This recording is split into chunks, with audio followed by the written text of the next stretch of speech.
Buenas tardes, chicos. Soy yo, Mira Llerena, asistente de actividades de SCOMI. Le damos la bienvenida a la charla de introducción de nefrología. Chicos, para comenzar ya debieron realizar el pretest. Este ya va a cerrar dentro de unos minutos, 8 y 10 va a cerrar exactamente. No se olviden de realizar también el post-test. Este será enviado al final de la charla por esta plataforma. Recuerden que no deben reenviarla por el grupo de WhatsApp. También recuerden que ambos tienen que ser rellenados para poder generar su certificado, el cual es válido por 5 puntos de intercambio.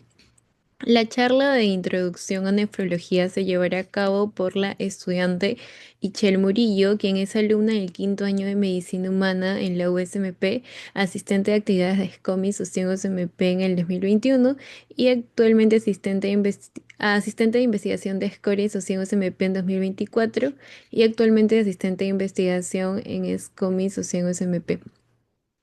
Sin más que decir, empezamos la charla para la cual le pedimos a todos su atención y que apaguen todos sus micrófonos para no interrumpir al ponente. Si tienen alguna pregunta, pueden escribir al final de la charla y yo se la haré llegar al ponente para que pueda responderla. Puedes empezar, Ichel. Muchas gracias por aceptar ser ponente el día de hoy.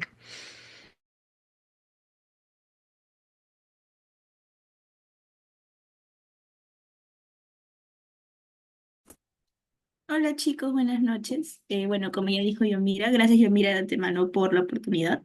Soy Ichel Murillo y en esta oportunidad vamos a hablar un poco sobre lo que es el curso de nefrología y una introducción breve de algunos temas puntuales que creo que les va a servir bastante para desarrollar el curso durante el ciclo. Voy a compartir mi pantalla un ratito. Un momento. ¿Ya me puedes habilitar para compartir? Creo que Y todavía ya no. lo hice. Ay, ya está, ya, gracias. ¿Se puede ver mi pantalla? Me confirman, por favor. Ahora sí. Sí. Ya, listo. Entonces comencemos. Un ratito. Ya está. Bueno, como ya les indiqué, vamos a hablar un poco sobre lo que es el curso de nefrología, bueno, el segmento de nefrología en sí, y cómo se desarrolla el curso durante el semestre académico. Les voy a hablar un poco sobre lo que es el curso, el desarrollo del curso. También les voy a dar algunas pautas, o bueno, les voy a explicar más o menos cómo yo manejé ese segmento de nefrología cuando lo llevé en el octavo ciclo. Y vamos a tocar lo que son dos temas claves para lo que es el curso, que es la insuficiencia renal aguda y la enfermedad renal crónica. Ya. Primeramente, vamos a hablar sobre el desarrollo del curso.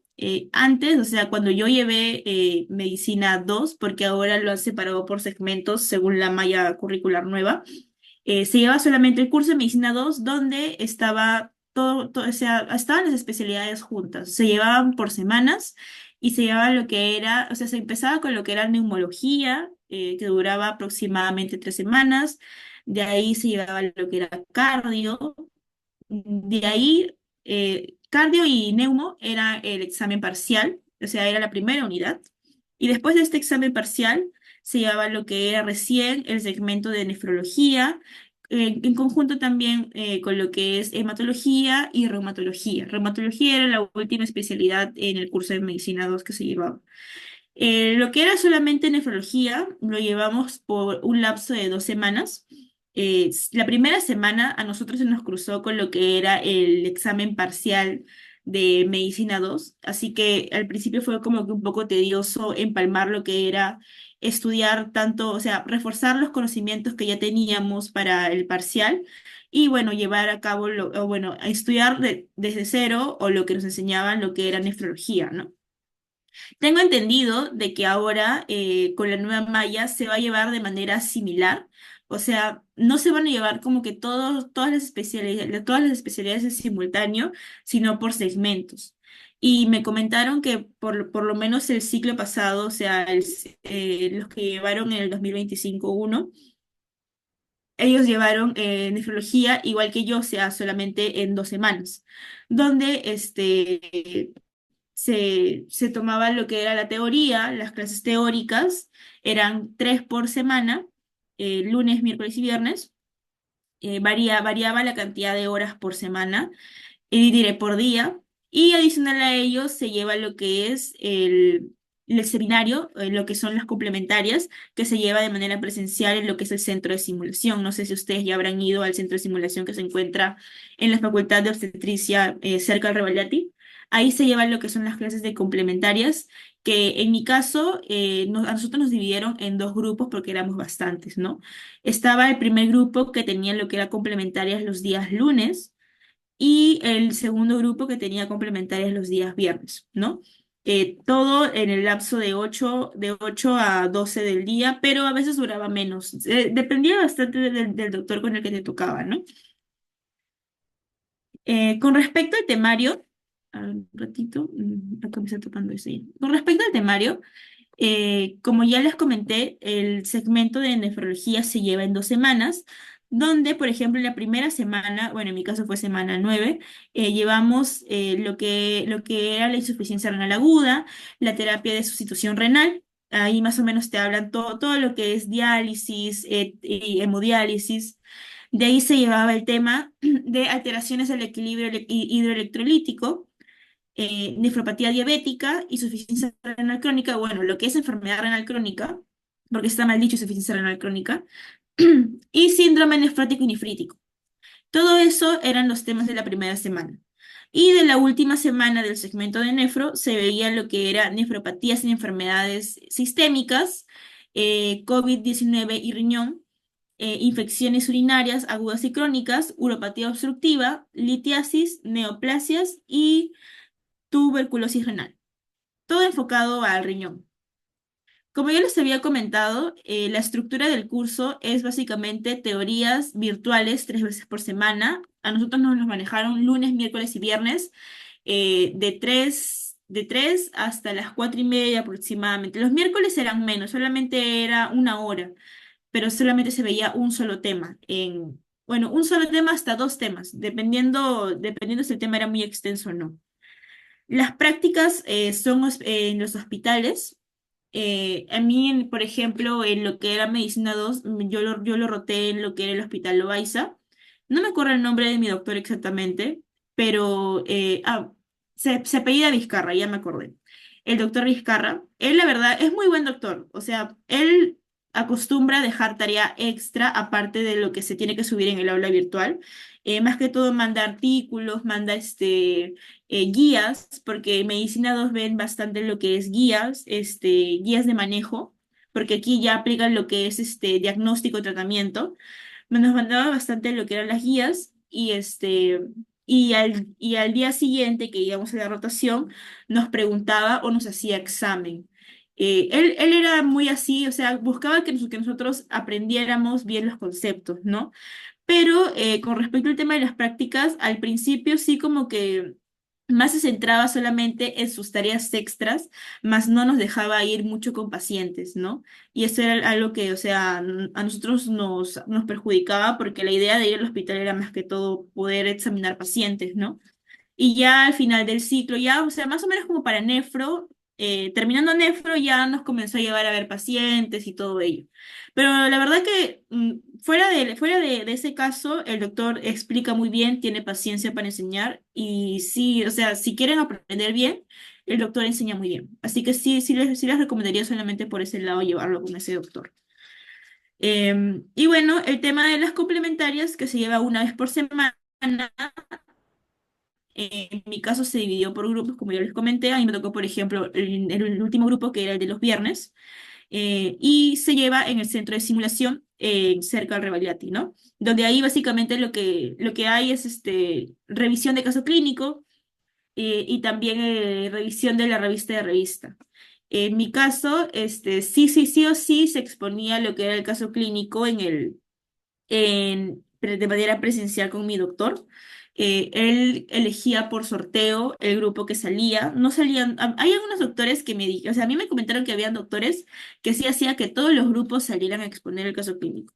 Pero en mi caso, mi doctor solamente elegía al azar un grupo, salía uno por grupo, él elegía quién salía del grupo y exponía todo el caso clínico. Y bueno, había una discusión con todo el aula. Él hacía preguntas y se trataba de retroalimentar el caso en el aula, ¿no? Y de ahí la revista de revista, que básicamente solamente era presentar en base al método Pico, la revista, y nada más, de ahí ya terminaba la sesión y se subía solamente el caso clínico al aula virtual. La revista no se subía, solamente el caso clínico se subía. Eh, Como ya les estaba comentando, en complementaria se hace el caso clínico, la revista de revista, la evaluación de complementaria se hace el mismo día de clase, o sea, es evaluación de participación, si no participas no tienes nota. Y en las prácticas sí hay trabajos, o sea, está lo que es el caso clínico fijo, que sí o sí se presenta en el aula virtual, y por semanas variaba, ya sea se presentaba un cuestionario de preguntas que ustedes tenían que resolver, o podía ser una revista de revista que también se tenía que hacer con el método Pico, ¿no? Variaba según la semana. No era algo fijo, que sí o sí te tocaba solamente revista o solamente cuestionario. Variaba según la semana. Y las evaluaciones, bueno, en mi caso, cuando yo lo llevé, todavía estaba el tema de los pasitos y se hacían dos evaluaciones por semana, que eran los martes y los miércoles por la noche, ¿no? No me indicaron nada si el ciclo pasado también tuvieron lo que eran los pasitos, pero por si acaso así lo manejaban, por lo menos cuando yo lo llevé. El libro base para medicina interna en general, porque este es un segmento de medicina interna, es el Harrison de medicina interna, pero más que todo los doctores se guían de lo que son las guías actualizadas. Eh, si en internet están, o si no, por último, hay varios doctores que se los brindan a ustedes, lo que son las guías de manejo de cada especialidad. Así que más que todo estudien de las guías, porque eso es lo que preguntan más, y de las teorías también. Ahora, para hablarles un poco sobre que lo que es era antes de cada teoría, lo que yo hacía era solamente leer el PPT, que ya estaba en el aula virtual, lo leía, y en base a la información que ya estaba ahí, trataba de hacer como que un resumen o apuntaba puntos claves que yo creía que mayormente iban a profundizar en la teoría o iba a venir el examen. Hacía mi propio resumen del PPT. Ya teniendo ese resumen, iba a la teoría, ya con una base o sea, seguía sabiendo algo previo para poder entenderlo mejor y simplemente lo complementaba con algo que decía el doctor en la teoría o o remarcaba lo que el doctor nos indicaba que era para que venía en el examen, más que todo ello. Ya teniendo todo eso, hacía repaso, aplicaba lo que era el famoso Active Recall con lo que son los flashcards. La verdad que ayuda bastante para que no se olviden todo lo que estudien. Y también banqueaba de exámenes pasados. Eso también me ayudaba bastante para que no se me vayan los conocimientos que ya estaba adquiriendo con las teorías, ¿no? Y por último, ya sabiendo todo esto, me iba a leer el capítulo del libro, porque a veces el libro es confuso. Si tú primero te vienes a leer el libro, puede que te confundas y te quedes, o sea, sin entender algunos términos. O sea, yo recomiendo primero mejor ver el PPT, pasar la teoría y ya con una base bien fuerte pasar al libro, porque el libro a veces te puede confundir un poco. Ya. De ahí, a ver un ratito. ¿Se pasó mi diapositiva o no? A ver, creo que se me ¿Qué método eligió. de estudio? Ya, lo quiero. Ya, ahora sí. Ya, bueno. Hablando un poco de cómo de cómo lleva el curso y cómo es el curso en sí, ahora sí, voy a pasar a lo que son los temas a introducción que les quiero brindar para que lo tengan bien en cuenta, para que puedan llevar bien su rotación de nefrología. Pero antes de ello quisiera ver si tienen alguna duda, alguna pregunta de todo lo que ya les he hablado y del manejo del curso. Pueden escribir por el chat, si quieren pueden abrir su micrófono como gusten. O si todo está bien, igual lo pueden escribir en el chat o reaccionen.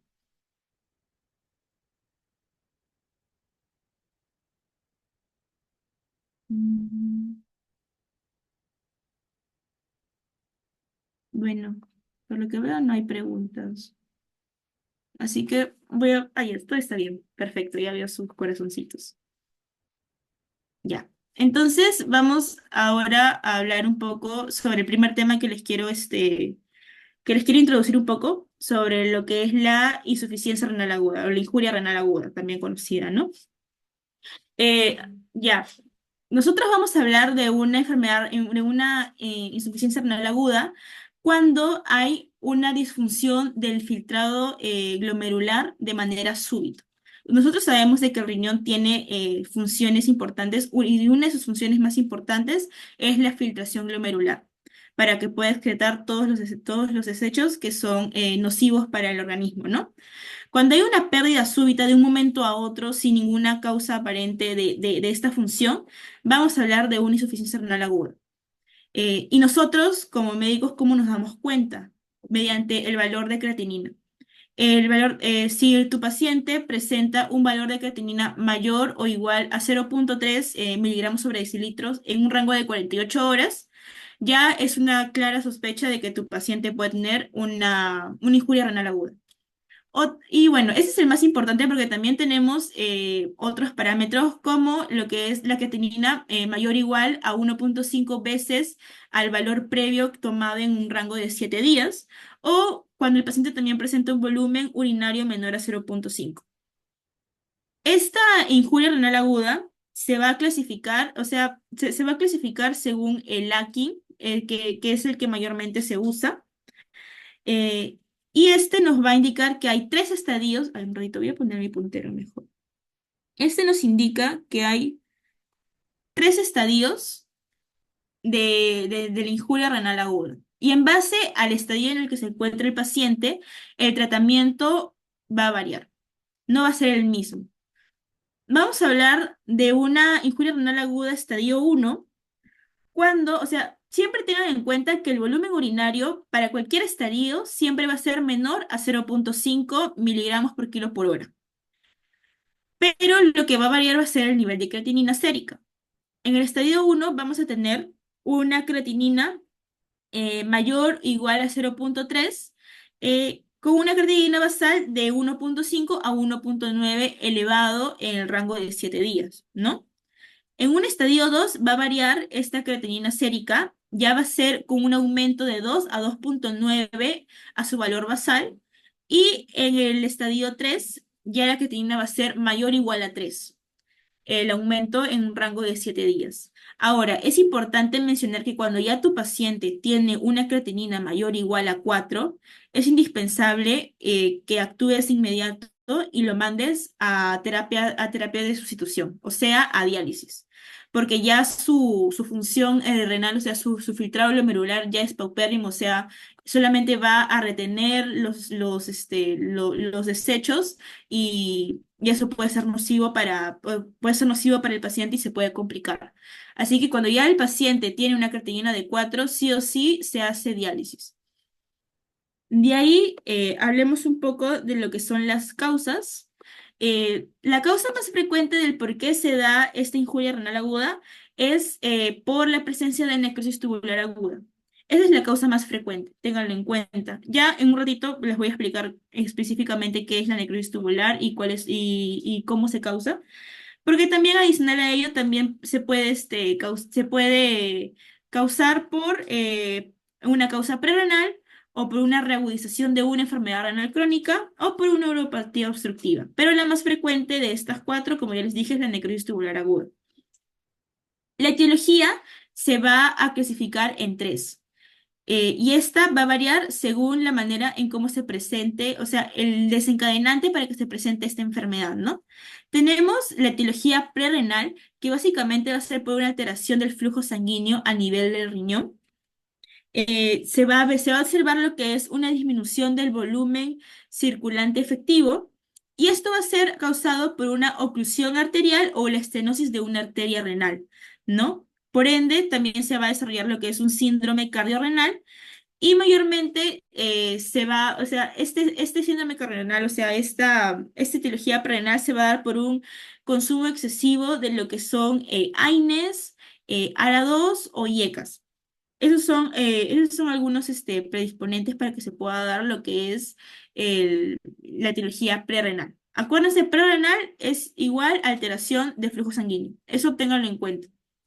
Ahora, después tenemos la etiología renal intrínseca o parenquimatosa, que se va a dar, o sea, la injuria renal se va a dar por una alteración del túbulo intersticial. O sea, ya va a ser una alteración estructural. Y y esto mayormente se puede dar por alteración vascular. Aquí ya una consecuencia de ello podría ser la vasculitis. También por la presencia de glomerulonefritis aguda, nefritis intersticial aguda y la famosa necrosis tubular aguda, que es la causa más frecuente del por qué se desarrolla esta enfermedad. Ahora sí les voy a hablar un poquito más de esta causa de necrosis tubular aguda. Esta se puede presentar de dos maneras distintas. Puede ser por causa isquémica, que es la más frecuente, como ya les comenté, o sea, la isquemia del túbulo intersticial, o también por causa nefrotóxica, o sea, por algún consumo de algún medicamento en exceso, también se puede dar. Esta causa nefrotóxica puede ser, se presenta, o sea, se puede desencadenar por causas exógenas o endógenas. En el caso de causas exógenas, como ya les comenté, es por el consumo indiscriminado de antibióticos. Predominantemente los aminoglucósidos son los más predisponentes a causar lo que es una necrosis tubular aguda por nefrotoxicidad o también por la aplicación de algún medio de contraste para lo que para lo que es un examen diagnóstico de imagen. A veces se aplica lo que es el contraste para poder observar mejor las estructuras. Y este contraste también te puede desencadenar una necrosis tubular aguda si no se aplica regular, o sea, con una debida regulación de por medio, ¿no? Con respecto a las causas endógenas que desencadenan esta necrosis nefrotóxica, tenemos la presencia de pigmentos intratubulares a nivel del túbulo intersticial, como los que son las mioglobinas o las bilirrubinas. También la presencia de proteínas intratubulares en el caso de que el paciente presente tenga lo que es el mieloma múltiple y también se evidencian cristales, ¿no? A ver, siguiente, un ratito. ¿Se pasó? Todavía no. Mi internet está un poco... ¿Tiene etiología? A ver, un ratito. No, no se está pasando. A ver, un toque.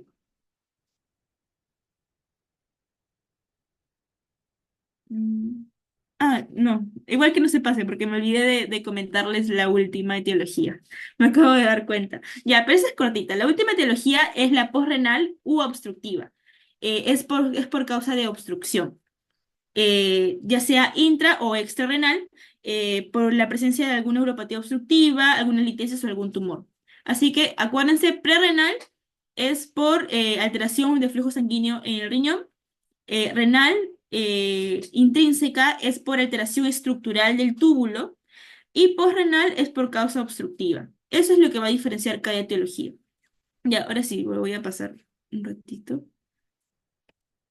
No se pasa. Ya, ahora sí. Ya, ahora hablemos un poco del diagnóstico de Antes de hablar del diagnóstico, les tengo que mencionar algo importante. Para la necrosis tubular aguda, la zona más susceptible a hacer necrosis en el túbulo es la zona medular externa del riñón. Ténganlo en cuenta porque eso a veces preguntan en el examen. Eh, También es importante mencionar de que esta necrosis tubular aguda sí suele ser reversible. O sea, es de fácil curación, se puede decir. Y se tiende a recuperar en un lapso de 4 a 6 semanas aproximadamente con un debido tratamiento, ¿no? Obviamente la fase que es más susceptible a revertirse más con facilidad es cuando se presenta en una fase prerrenal. Ahora sí, hablando un poco sobre el diagnóstico de la injuria renal aguda. Aquí en este cuadro se diferencia lo que en base a la etiología. En base a la etiología prerrenal y a la etiología de necrosis tubular aguda, ya que estas dos son las más frecuentes o las que más se evidencian en la injuria renal aguda, y los valores varían según la etiología. Por ejemplo, el sodio en orina en una insuficiencia prerrenal va a ser menor a 20 y en una necrosis tubular aguda va a ser mayor a 40. Con respecto al boom de urecreatinina, el prerenal te va a arrojar los que son valores mayores a 15/1. Y en el caso de la necrosis tubular aguda, va a haber una variación extrema, ya que el boom va a ser menor a 10/1. Ahí ya más o menos ves que obviamente la necrosis tubular aguda es más severa que una etiología prerrenal, ¿no? De ahí, con respecto a la osmolaridad urinaria, en una insuficiencia prerenal tenemos que la osmolaridad va a ser mayor a 500, entre 400 a 500, pero va a ser mayor a esos valores.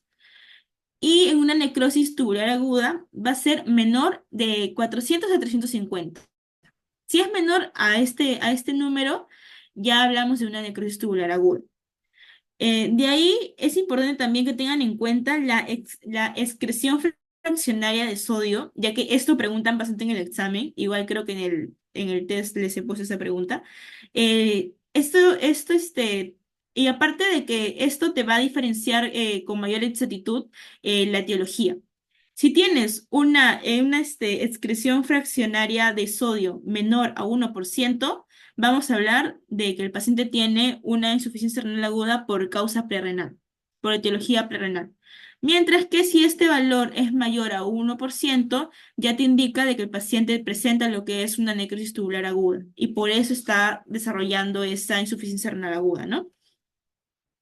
Eh, Aparte de lo que son los exámenes de laboratorio, que son los más específicos para diagnosticar esta injuria renal aguda, sobre todo la creatinina, también se tiene lo que es la biopsia renal, que la verdad que no se aplica mucho, o sea, casi nada.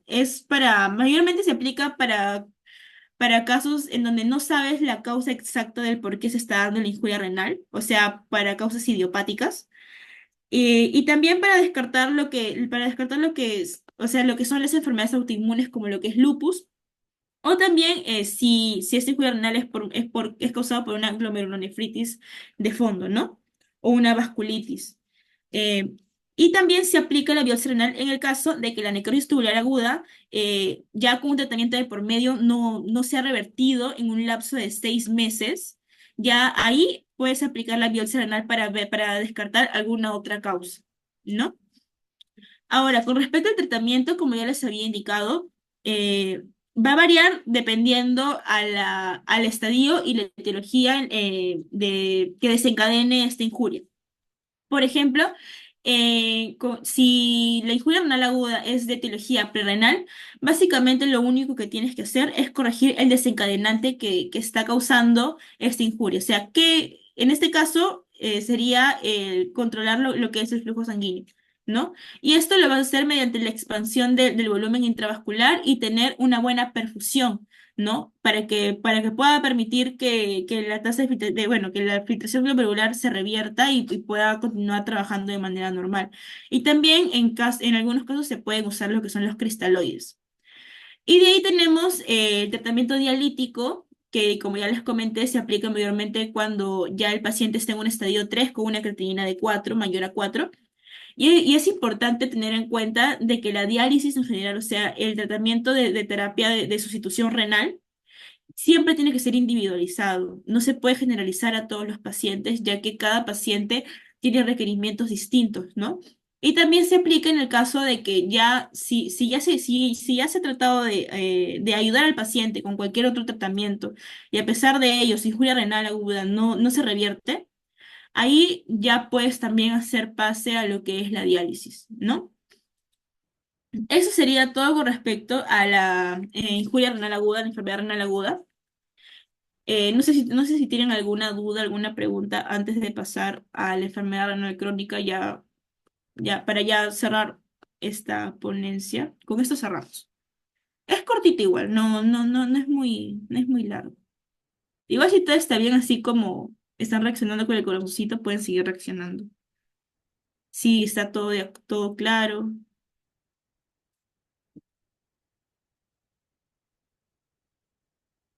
listo. Ya, entonces vamos a continuar ya para cerrar la ponencia. Vamos a hablar por último sobre la enfermedad renal crónica. Eh, Más que todo para que vean cuál es la diferencia entre aguda y crónica, ¿ya? Ahora, nosotros vamos a hablar de una enfermedad renal crónica según, o sea, según el CADIGO, porque hay un montón de estadificaciones, un montón de clasificaciones en la enfermedad renal crónica, pero la que más se usa es el CADIGO. Y el CADIGO nos dice de que un paciente presenta la enfermedad renal crónica básicamente por alguna reagudización de alguna enfermedad de fondo que ya tenga. O sea, el paciente, por ejemplo, puede tener diabetes, hipertensión ya de larga data, y por esta enfermedad te va a desarrollar una injuria renal. Ahí eso ya te habla que tiene una enfermedad renal crónica, porque hay un deterioro de la función renal ya de larga data. Mientras que la insuficiencia renal aguda se da de un momento para otro, ¿no? Eh, ya, como les dije, va a haber anomalías estructurales y funcionales a nivel renal, va a durar mínimo 3 meses y puede tener complicaciones o bueno, implicancias en la salud del paciente, ¿no? La clasificación se va a basar o sea, la clasificación, vamos a tener en cuenta lo que es la carga crónica, la tasa de filtración glomerular y la albúmina. Esos tres ítems se tienen en cuenta para clasificar lo que es la enfermedad renal crónica.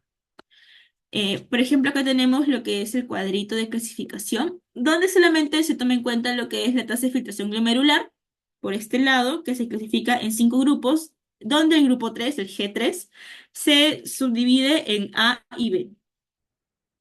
Y esto varía según el nivel de tasa de filtración glomerular que presenta el paciente.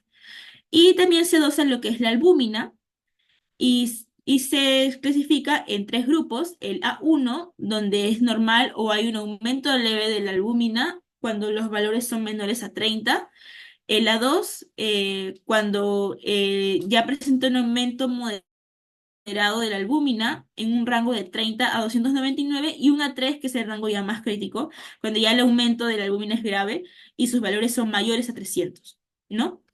Eh, y en base a ello se clasifica el paciente si tiene, bueno, se clasifica el paciente el riesgo que puede tener, ¿no?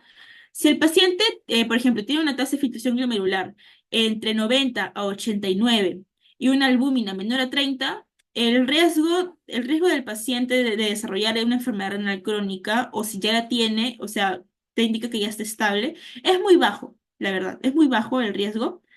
De ahí tenemos en el caso de que, por ejemplo, el paciente puede tener tu tasa de filtración glomerular entre 90 a 89, pero su albúmina es mayor a 30, en el rango de 30 a 299, eh, ya te indica que tiene un riesgo moderado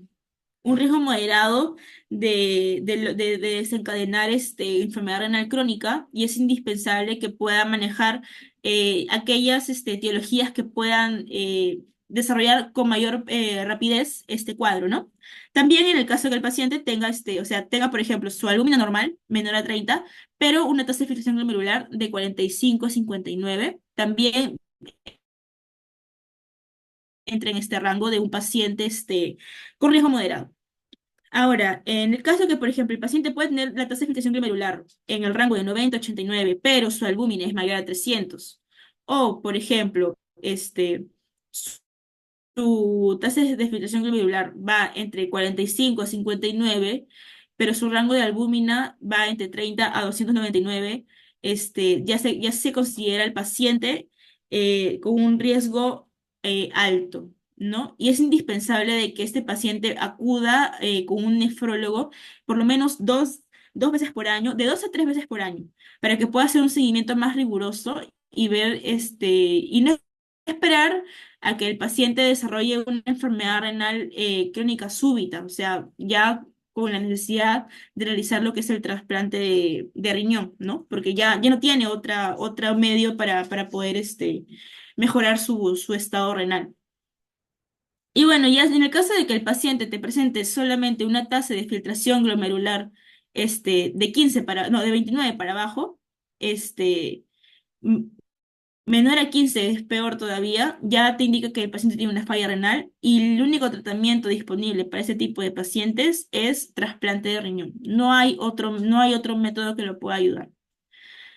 Es un poquito tedioso, o sea, no es tedioso entenderlo, más es tedioso explicarlo porque puede confundirlos, pero cuando ustedes lo leen y ya lo entienden con mayor facilidad. Ya, ahora hablemos un poco sobre la etiología de la enfermedad renal crónica. Como ya les dije, mayormente se va a presentar por alguna enfermedad preexistente, ¿no? Este va a ser el desencadenante principal para que se desarrolle la enfermedad renal crónica. La etiología se va a dividir, o bueno, clasificar en potencialmente modificables, en no modificables o inherentes a una enfermedad renal crónica. Las modificables mayormente son enfermedades como hipertensión, diabetes, ya que, o sea, si tú manejas un buen estilo de vida con una enfermedad así, puedes llegar a remitir bastante o a controlar de una manera, de una mejor manera esta enfermedad, ¿no? Bueno, tenemos lo que es la hipertensión, la diabetes, la obesidad, dislipidemias, tabaquismo, hipoluminemia e hiperuricinemia. Esas son las modificables. Después tenemos las no modificables, o sea, a pesar de que se quiera hacer algo, igual el paciente en algún momento puede llegar a desarrollar enfermedad renal crónica. En este caso tenemos a los pacientes con edad avanzada, son mayormente propensos a poder tener enfermedad renal crónica. También a los pacientes de sexo masculino y a los de raza negra.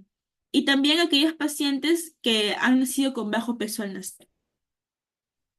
Y por último tenemos a los inherentes a la enfermedad renal crónica, por ejemplo, a la anemia, alteraciones de calcio, potasio, y la paratormona y acidosis metabólica. Con respecto a las manifestaciones clínicas, hay que tener en cuenta de que, bueno, son 5 etapas de manifestaciones clínicas y por cada etapa varía los signos o síntomas que se presentan. Por ejemplo, un paciente con enfermedad renal crónica en etapa uno no se va a dar cuenta que tiene alguna injuria renal porque no va a presentar ningún síntoma a simple vista. Puede tener sus valores renales alterados, pero él no va a sentir nada, ¿no? O no va a haber algo raro en él que le vaya a encender las alarmas para que vaya al doctor.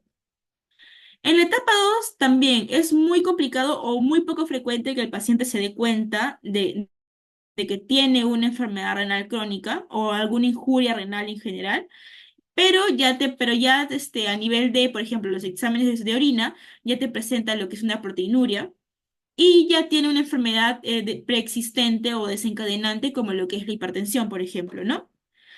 A partir de la etapa 3 es donde ya en este estadio el paciente ya se da cuenta o empieza a darse cuenta de que tiene una injuria renal.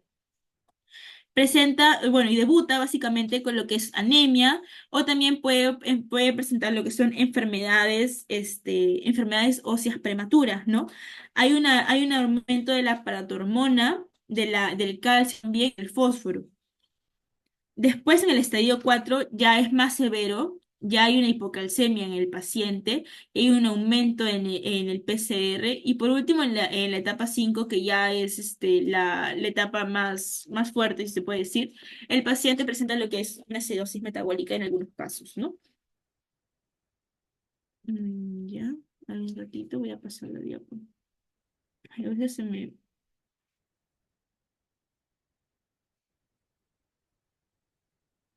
Un ratito. Todavía no se pasa, ¿no? No, todavía. Ya, un ratito. Es que mi laptop está con problemitas. A ver. Ya, ahí está. Ya, ahora para terminar con enfermedad renal crónica, eso ya es lo último. Vamos a hablar un poco del diagnóstico y del tratamiento.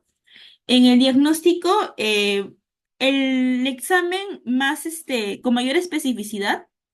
Aparte, o sea, porque también se puede hacer lo que son exámenes de imágenes, o sea, una ecografía renal, donde, por ejemplo, en la ecografía renal, para ver si es que el paciente tiene enfermedad renal crónica, se evalúa lo que es el tamaño del riñón y la relación córtico-medular. Si esta relación córtico-medular es menor a 15, ya es una sospecha que el paciente pueda tener esta enfermedad renal crónica, ¿no? La biopsia renal no se hace con frecuencia, como ya les comenté, es solamente para casos contaditos.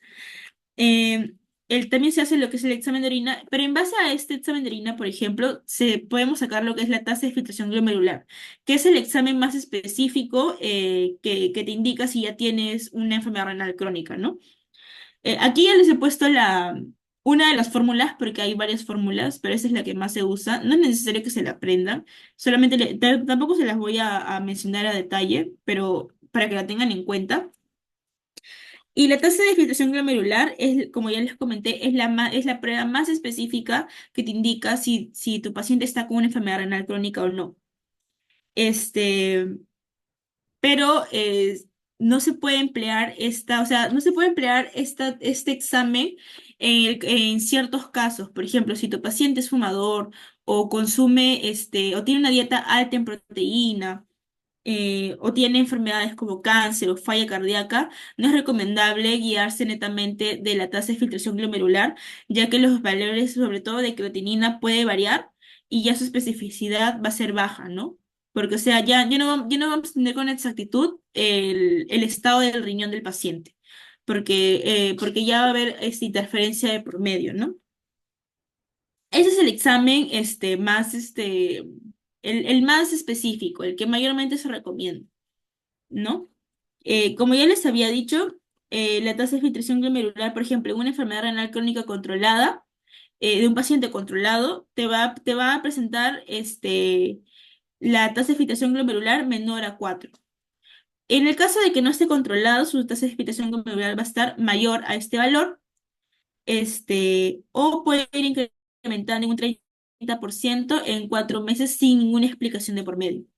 La tasa de albúmina y creatinina en una enfermedad renal crónica controlada va a ser menor o igual a 500 y una no controlada va a ser mayor a este valor, ¿no?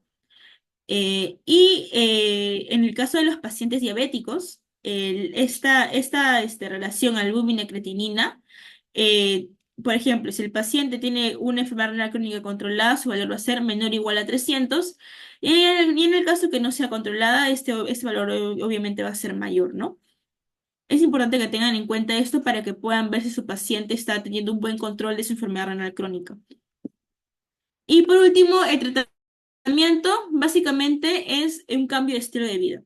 Es un estilo de vida saludable, donde haya un consumo, una dieta donde se consuma lo que es pollo, pescado, clara de huevo, no mucha carne de res. Ejercicios, no fumar, muy importante que deje de fumar el paciente. Y que haya un control exhaustivo de peso en un rango de 3 a 6 meses, porque a veces los pacientes tienden a bajar de peso muy rápido. Y con respecto al tema de los fármacos, se aplica, la combinación que mayormente se aplica ahora es para controlar ya las enfermedades de fondo del paciente antes de la enfermedad renal crónica, es lo que es la dapaglifosina más algún IECA o un ARA2 con la idea de controlar tanto la hipertensión con la diabetes, ¿no? Que son las enfermedades de fondo que tienden a tener mayor deterioro de la función renal y te pueden desencadenar la enfermedad renal crónica. Y también importante tratar alguna complicación de esta injuria renal crónica, ¿no? Ya. Y eso sería todo por mi parte, chicos. No sé si tienen alguna duda del tema que les acabo de hablar o en general de toda la ponencia. Igual muchas gracias por su atención y espero que haya sido de su agrado la ponencia. Muchas gracias, Ichel, por la excelente ponencia que nos diste el día de hoy. Esperemos poder contar contigo para próximas actividades, próximos introductorios. Yo estoy segura que ha sido mucha ayuda para todos, ya para que comiencen con fuerza este nuevo ciclo. Chicos, no sé si podrían todos reaccionar para la foto final con la ponente en forma de agradecimiento. Muchas gracias, yo igualmente muchas gracias, chicos, a ustedes por la atención. Y espero que la verdad sea de mucha ayuda toda la información que les he dado y que puedan llevar bien el segmento de nefrología. La verdad que nefrología es lindo, es corto y es muy lindo. A mí la verdad me gustó bastante nefro y espero que los puedan llevar de la mejor manera. Listo, muchas gracias, Ichel. Vamos a tomar la foto final, chicos. A ver, reaccionen, por favor. 3, 2, 1. La última. Ya. Listo, nuevamente muchas gracias, Michelle, por ser ponente el día de hoy y a ustedes también, chicos, por participar de las actividades SCOMI. Voy a enviar el post-test por el grupo. Allí está. Recuerden que tienen 15 minutos para poder resolverlo. Lo voy a cerrar a las 9:05 aproximadamente. Recuerden que no deben reenviarlo por el grupo de WhatsApp ya que invalidaría su asistencia y deben aprobar 3 de 5 preguntas para obtener sus 5 puntos de intercambio. Cortaré la llamada en 5 minutos para que todos puedan acceder al link y no tener ningún problema. Gracias, chicos. Nos vemos mañana con más introductorios. Que tengan buena noche.